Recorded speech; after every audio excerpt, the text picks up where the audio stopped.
Well, welcome everyone. Uh, Laura, I'll let you pronounce your last name. Turiano. Turiano. So this is Laura Turiano, and she is a lifetime friend that I didn't know I had until recently. So Laura and I met by both of us being courageous enough on Kyle Cease call. Kyle Cease is a wonderful transformational comedian. So Laura and I are on his calls occasionally. And I know that I wanted what Kyle calls a Kalego partner, a person to just share ideas with and expand ideas with.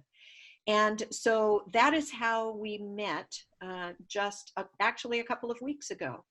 And both of us decided that kind of sharing this interview time together would be really a valuable way to nudge our authenticity forward and to get to know one another better.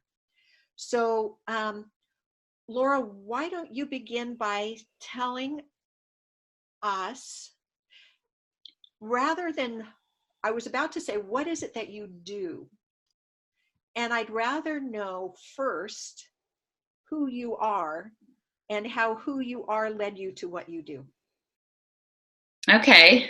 Who am I? That's a great question. Well, I am a 53-year-old female who lives in Phoenix, Arizona. I've been on a spiritual journey, I think I would say, most of my life. And I've just been looking for answers on why we're here, why it has to be so hard. Isn't there more to the story? And I've discovered, I knew as a small child that was true, that the answers to all of that are, we're here for joy. There are answers, and that it's not what everyone's saying. Because I remember even when I was younger hearing life isn't fair. And I knew that that was not true. I knew life was fair. I just didn't know how. Right. Yeah, so, I just have had this inner voice inside of me for a long time. And I kind of did what everyone is supposed to do. I went to college. I got a job. I tried to follow the path. I wanted to get married. I didn't get married until later in life because I didn't find the right partner. And so then I always felt bad about that, like I wasn't checking off all the boxes. But now I know how grateful I am because I was spending that time learning about who I am and discovering myself and things like that. And I worked in the corporate world for a long time. I got my bachelor's degree in psychology, but you can't do much with that kind of a degree. So I just went into corporate America doing HR and accounting, that sort of thing. And then I went in the late 90s, I went back and got my master's degree because I knew counseling was a passion of mine. And the reason mostly was because when I was in college, I was very, very depressed. And I didn't know how to get myself out of it, but I just started searching for answers. And I found this 6-month program that I did that was very intense. It was twice a week for 8 hours at a time. And during that time, we beat pillows, we cried our eyes out. We did this stuff called breath work. We looked into what all of our judgments of other people were, what their judgments of us. We basically just took the cover back and said, well, who is this person? Yeah. And it healed me of depression, which was amazing because what happened, I think the big thing there was that I showed everybody everything that I thought they would reject about me, down to the core, and I wasn't rejected. And it just in the core of me made me realize that I wasn't as this horrible person that I thought I was. And so that just set me free.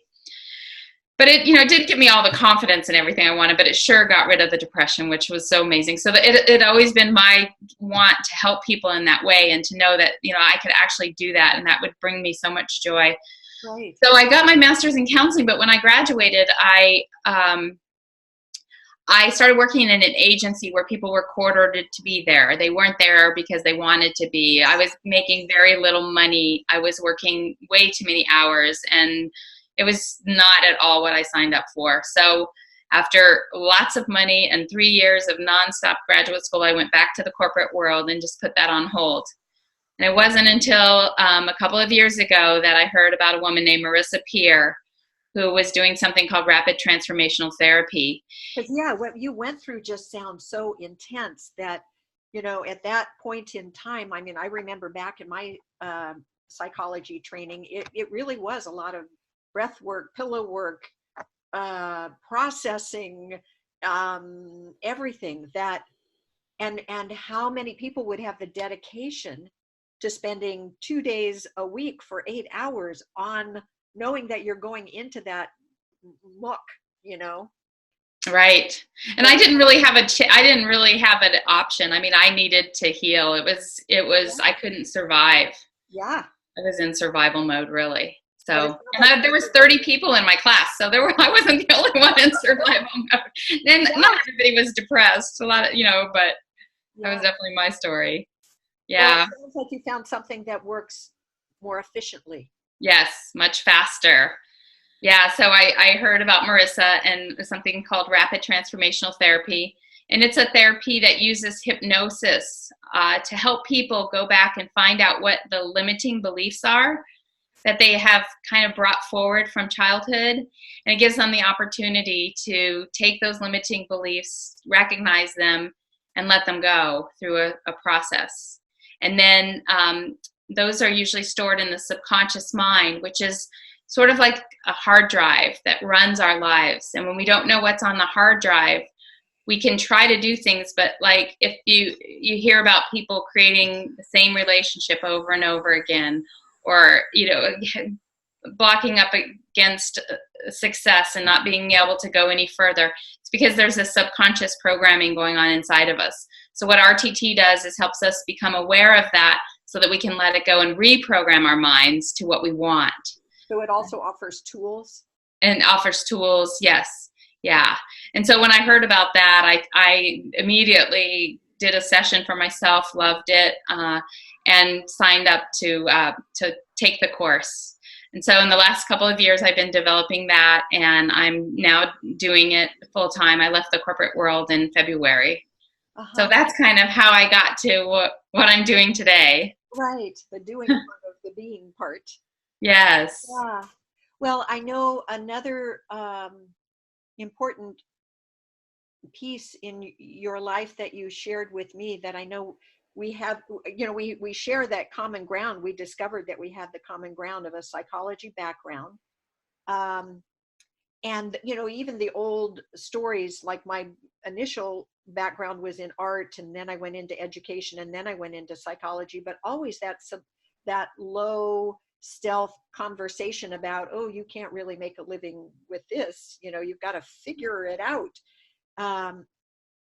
So both of us becoming aware of the stories that we've lived trying to make other people accept who we are and what we do, but I know another parallel universe that we've lived in is you have, how old is your son? 10. Yep. So you have a 10-year-old son who has Down syndrome. Yes. And I have a 13-year-old grandson who is autistic. And I have a 17-year-old who's, very ADHD, lots of anxiety stuff. And so just all of those special needs, the journey of walking with a kiddo with special needs, really, you can't help but having to be authentic, Yes. And you learn in the trenches as you go, and you deal with the joy that's back to back with heartache, the double-sided coin. Sure. So share a little bit about that journey, because I'm curious about how help me, maybe together we can distill it down into what are 4 or 5 things that we've learned as essential things to live from in order to live a more joyful life when you're maneuvering challenges like that. So tell us a little bit about your journey with your son. Yeah. Well, first off, I'd like to say that my son is one of the brightest lights in my world. Yeah. I feel there's I don't know if it's a Facebook page or a blog or something like that. It's called The Lucky Few. And it's written for parents who have children with Down syndrome. And what I found is that having a child who's not typical in your life causes you to see the world in a different way. So it's really easy to just go about life when everything goes according to plan, and you just check off those boxes, and you do the soccer, and you do the kids go to college, and then they get a job, and then they get married, and all the boxes are checked off, just like I was trying to do in my life. And when you have a child who's different, that all just kind of like the brakes go on.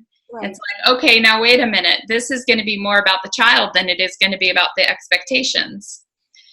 And to me, that's a gift. I feel like my son is such a gift to me, and he's the most joyful, funny guy. But when I had him, I was an older mom, so I knew that there was a bigger chance. I was in my 40s when I had him. And I did not know, because I didn't want to know. I knew, because I had a greater chance of having a child with Down syndrome, that I didn't want any testing. I wanted it to just leave it in the hands of God, and whatever was meant to be was meant to be. And I really felt that if that was meant to be, that I had I believe that you kind of know what you're getting into when you come here. And I believe that I had I had been in cooperation on that. So it was a big grieving process at first, for sure. And I worked as a mentor for other moms, or kind of like the new parent coordinator, because I know it's a grieving process that you need to go through. Just really realizing that the dream you had of your family is going to be a different dream, but it's not a better one is better than the other. I remember right at that time I read a book. It was called, it was something about, I don't remember the exact title, but it was like, it was basically thinking that you were going on a trip to Italy. Yeah. And so we're all ready to go on a trip to Italy, but instead you get on the plane and you go somewhere else, like Amsterdam or something like that. And it's like, it's not that Amsterdam isn't as nice as Italy, but you just thought you were going to Italy, so you have to get. And it was really that basic thing of, now I realize it's not any worse. But so I don't know if I'm really, I've just come to appreciate so much that the journey. And it's really funny because, wherever we would go or whatever we would do, we just had to learn this patience, because we tried to take my son to baseball. Even it was a special baseball where, it was called the Miracle League baseball, where the kids could just, there was kids with physical disabilities and, emotional disabilities and intellectual disabilities. And they were just able to get up and hit the ball, but they didn't have to run the bases. I mean, it was just very simple. But my son couldn't handle the loud noises, so we couldn't even participate in things like that. So it's just always like kind of trying to find, the right place for him, how to find friendships for him, how to, a lot of those things were really different. And just letting go of like having to get somewhere in life, instead of maybe life is just about being here now, and it's not about getting somewhere, because our whole society is so much about getting somewhere. And my son has taught me there's nowhere to get to, just be here now. Yeah. And I shared with you another time that we talked, but that whole, like, you have your son with Downs, I have my grandson with autism, my grandnephew had cancer, like all of these unexpected detours that it's funny how we struggle and strive to have the typical, like the normal, the predictable, and yet that often smothers us from all of the other possibilities. And each have their own gift, and each have their own challenge, that some days you just don't think you can go another step. And yet I see, and what I hear you recognize, is there is just the absolute perfection in these kids showing up so that we can learn to be more flexible, so we can learn how to be more patient, so we can learn how to maneuver grief, so we can face and shape what we define as our spiritual core. You know, it brings up all of the questions, all the gooey stuff, all of the messy stuff, and yet such huge blessings that come simultaneously. So it's not always easy to see it as the blessing. However, it seems like the unavoidable gift that we've got to learn how to receive Right. at this point. Yeah. So Yeah, it feels like to me that the world is in a process of unwinding, and I don't want to get too out there with this, but I just really feel like that. And even as a young child, as I was in school, I felt like school took the spirit of a child and just crushed it. right.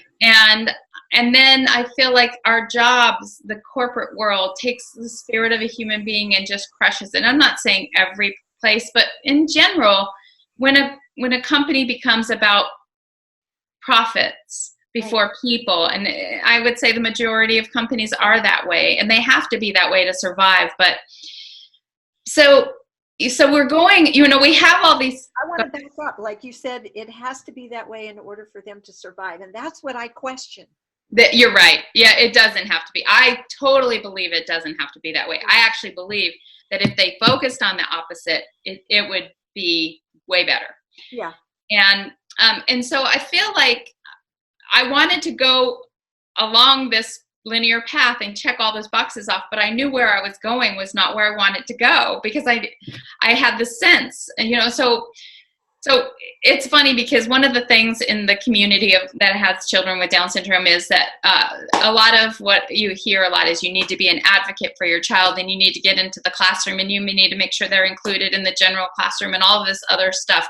That's really great and everything, but I would always question myself, like, I didn't even like the general classroom. Why am I fighting for my kid to be in this like place that doesn't allow his spirit to go? You know what I mean? So I've always just been this odd bird, but I've just known that is not I think it's my path. the shifting point that we're living through right now. Yes. I remember recently, might have been on Facebook or somewhere, where they, this thing was, it showed a picture of, this is the first automobile, and this is our automobile today.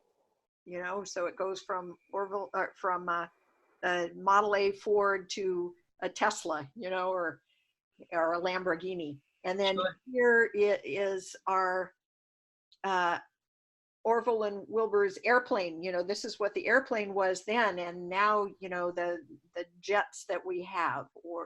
And they did a few of those comparisons, and then they said, here was the classroom 100 years ago, and then here is the classroom now. And they were maybe newer desks, but they were all in a row. And so we formerly raised our kids so that they would be able to go work in factories. And with the computer evolution and social media and everything, it's like without the creativity to grow through the evolution and see that these kids need to be turned loose to be everything that they are, find their strength. I mean, I'm grateful that I walked away from my Catholic school experience with calligraphy and it's a certain amount of discipline, knowing how to structure my time.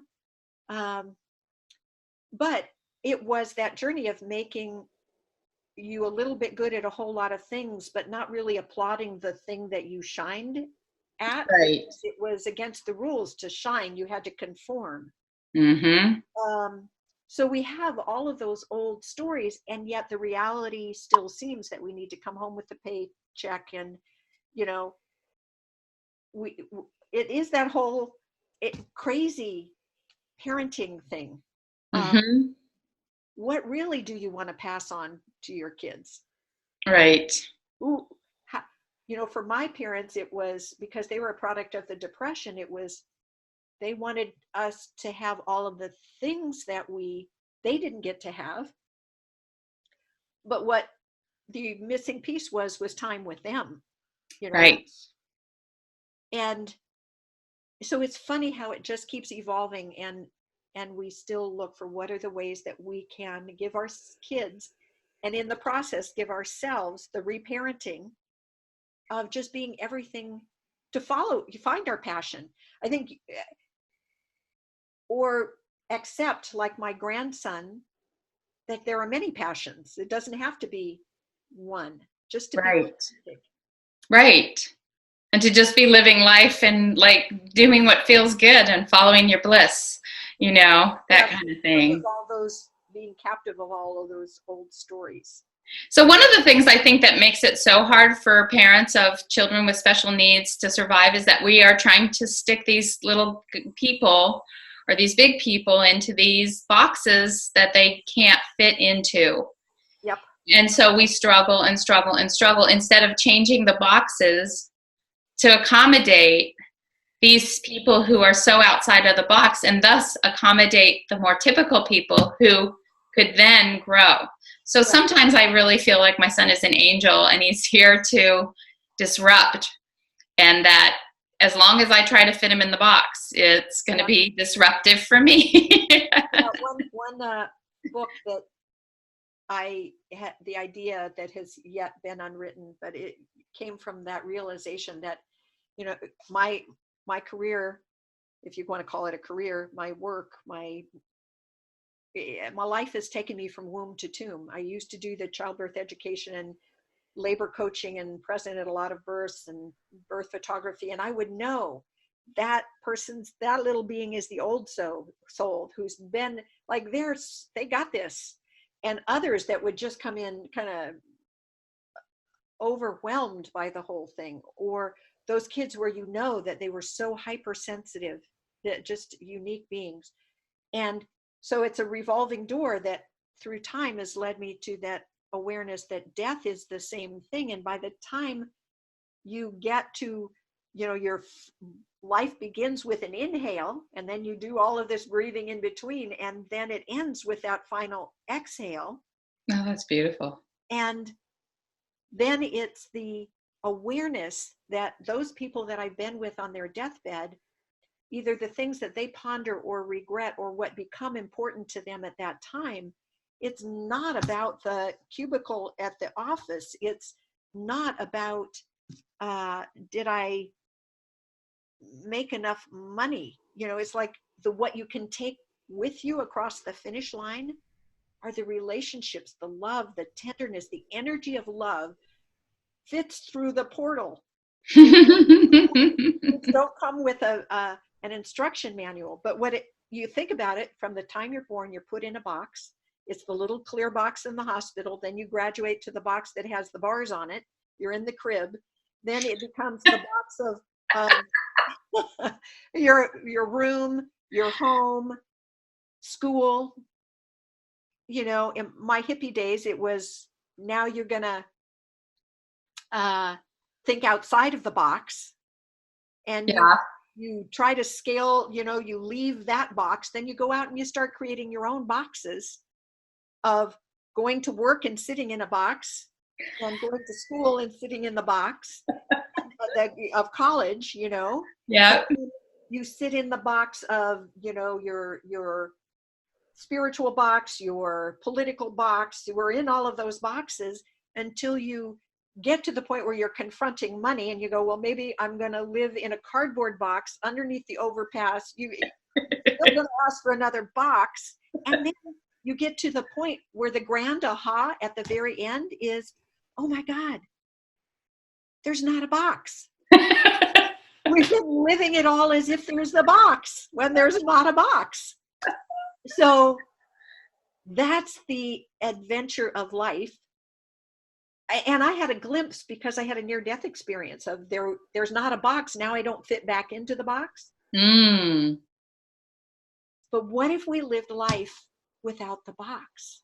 You know, we're working so hard to recapture what we already know, to unlearn what we learned. We were put in a box, but there isn't one. It's an imaginary, illusionary box. Yes. So that's where I just know in my work, I want to work with, and work is like hard process. I want to be in the possibility of living with love as the foundation, accepting that there is no box. You can choose containers or parameters to play within, but they don't have to live up to somebody else's expectation, you know? Yes. How do you access that energy that comes from within out rather than forcing the energy that we've created from the outside in? Yes. So that we can all breathe and not be in dis-ease all of the time. And that's the work that I do is it's a lot about just when we got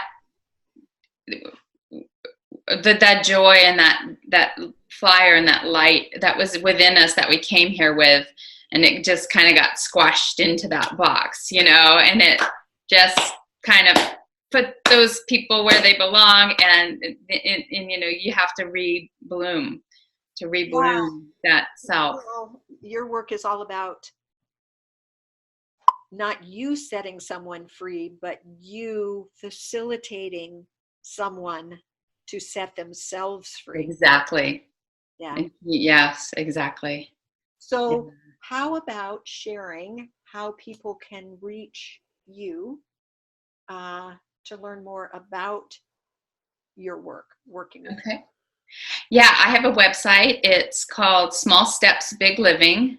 So it's just www.smallstepsbigliving, all one word.com. And you can also reach me. My email is laura@smallstepsbigliving. And yeah, that's where you can reach me. Great.